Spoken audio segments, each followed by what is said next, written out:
Ok, muy buenos días, espero que se encuentre bien. Nosotros somos estudiantes de quinto y sexto de secundaria y éramos parte del auditorio de la charla que usted nos dio sobre las adicciones. Nosotros estamos aquí hoy con el propósito de poder transmitir el mensaje de que usted pueda hablar de su historia y de cómo usted llegó al colegio para las personas externas como los padres. Entonces, para comenzar, para que usted nos diga primero como que quién es usted y cuál es su propósito. Gracias. Yo me llamo Eduardo Torres, trabajo en una organización que se llama Hazelden Betty Ford, que literalmente es un centro de tratamiento que ha sido pionero en descubrir eh, muchos avances sobre los trastornos adictivos, no solo en cómo tratarlos, pero también en cómo reconocer que los trastornos adictivos son una enfermedad primaria y deben ser tratados como una enfermedad primaria. Tengo la buena fortuna de ser parte de esta organización desde los pasados 12 años y me fascina este tipo de trabajo porque no soy del área clínica, sino que soy del área preventiva, es decir, agarrar los problemas antes de que se vuelvan o se desarrollen en una enfermedad.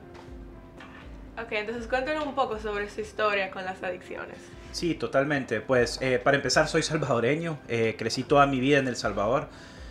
Desafortunadamente vengo de una familia que es maravillosa, pero hay un historial o hay una predisposición genética a la adicción. Una de las cosas que yo no entendía cuando estaba creciendo es que si tenés una predisposición genética a la adicción, incrementa tu probabilidad de desarrollar un trastorno adictivo. Y lo segundo, que también tiene mucha influencia, es las normas culturales y sociales, como por ejemplo aquí en Latinoamérica tenemos de las incidencias más altas del consumo excesivo del alcohol y del uso de la nicotina. El consumo excesivo del alcohol, literalmente la causa raíz es que nuestros jóvenes empiezan a tomar a una edad temprana, y eso fue parte de lo que me pasó a mí. No era que mis papás eran malos padres de familia, esto, lo otro, sino que simple y sencillamente en aquel entonces no tenían la información. Y cuando no tenés la información, como que las normas culturales o sociales son las que aplican. Ok, entonces usted nos habló un poco sobre que usted comenzó a beber a temprana edad. ¿Qué piensa usted sobre posponer el uso del alcohol?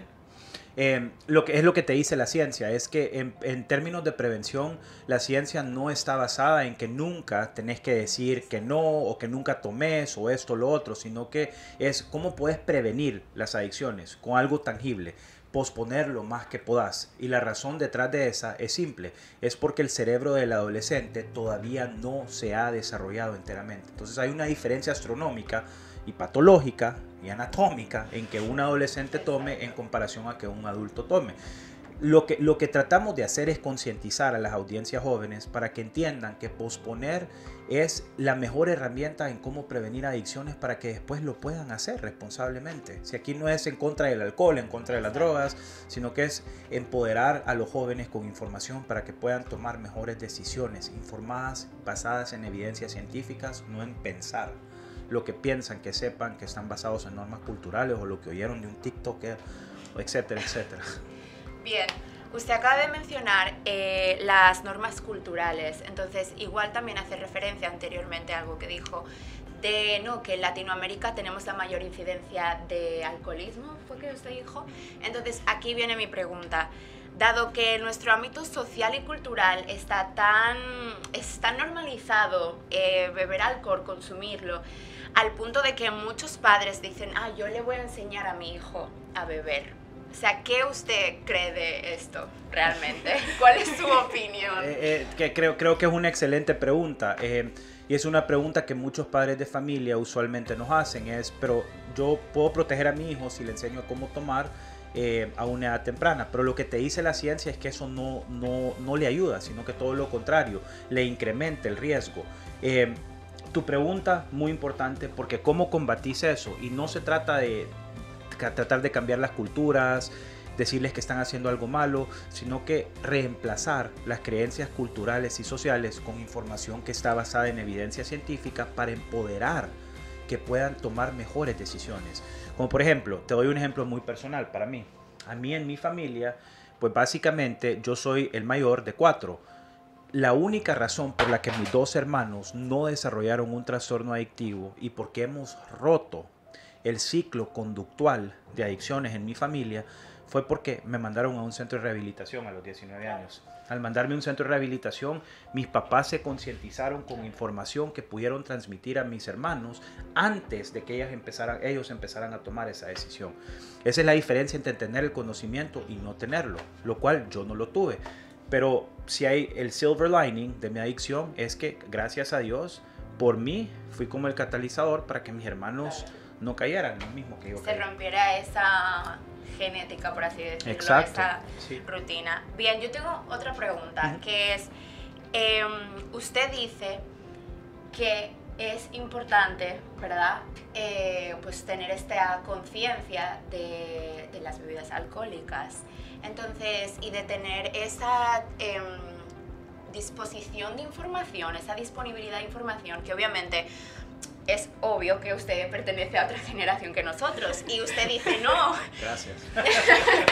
Usted dice no. Como en esa época sus padres no tenían ese acceso, sin embargo ahora mismo tenemos una sobresaturación de información. Entonces, ¿cómo usted cree que debemos acceder a esa información? O sea, ¿cuáles son las fuentes que le pueden dar las herramientas a los padres o a nosotros mismos que queremos romper ese hábito? O sea, ¿qué fuentes usted recomienda para sacar información valiosa y no de un TikTok, de un hombre que te diga algo?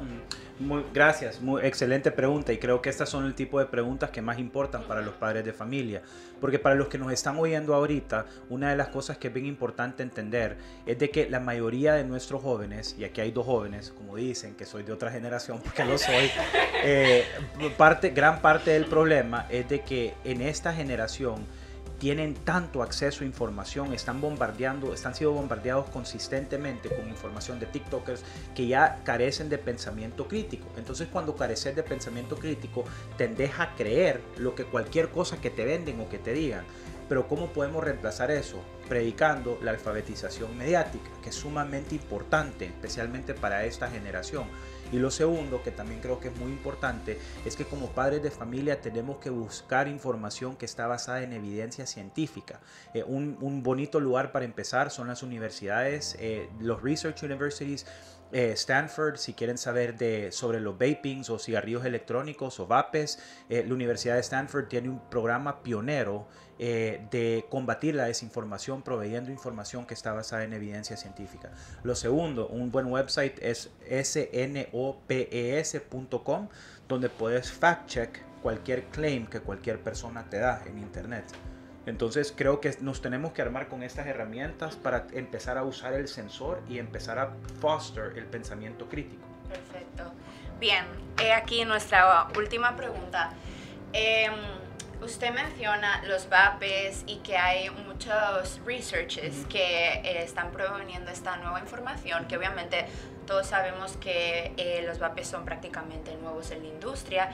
Y una de las cosas que usted mencionó en la charla que para mí se impregnó mucho en mi cerebro fue que la industria de los vapes nos conoce a nosotros, los Gen Z, perfectamente.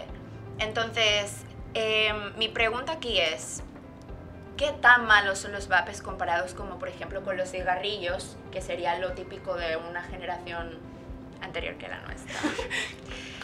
Muy buena, creo que es una excelente pregunta, y para los que nos están oyendo, esto es una de las preguntas que más nos hacen, porque tristemente la mayoría de gente joven los han engañado.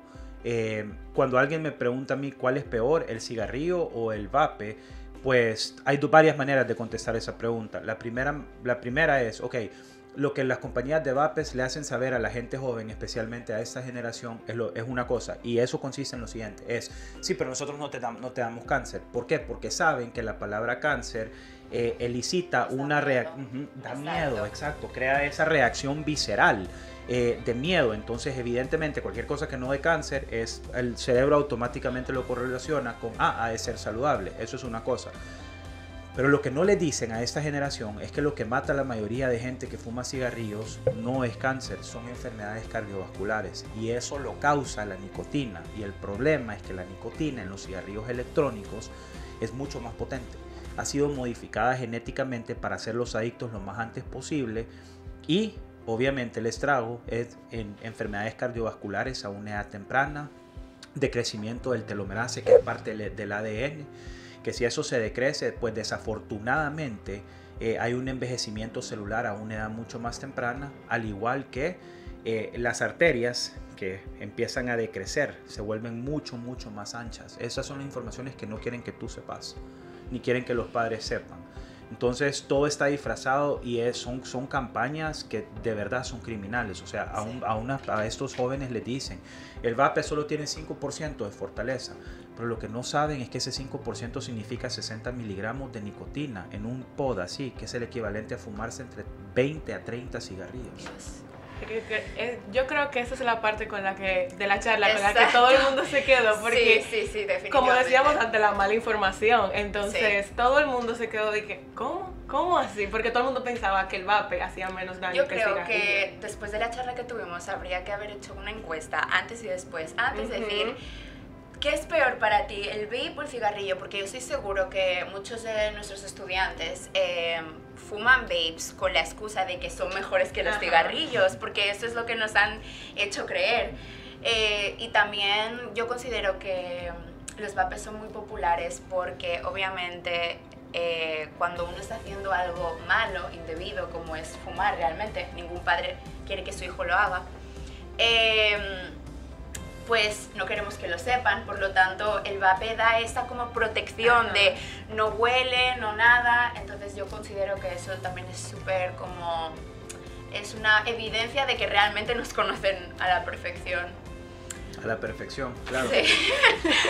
Bueno, pues muchísimas gracias por este encuentro. Ustedes. De verdad, para nosotros es súper esperanzador ver a gente joven como ustedes que son excelentes conductoras en la radio, pues transmitiendo esta información, haciendo un gran servicio social para que aquellos que nos estén oyendo sepan de que lo dañino que son. O sea, se les agradece mucho a ustedes. Igual Gracias. a usted, muchas gracias por tener el tiempo y esperemos que nos venga a visitar en otra ocasión. Sí, 100%. Muchas gracias. A ustedes, gracias.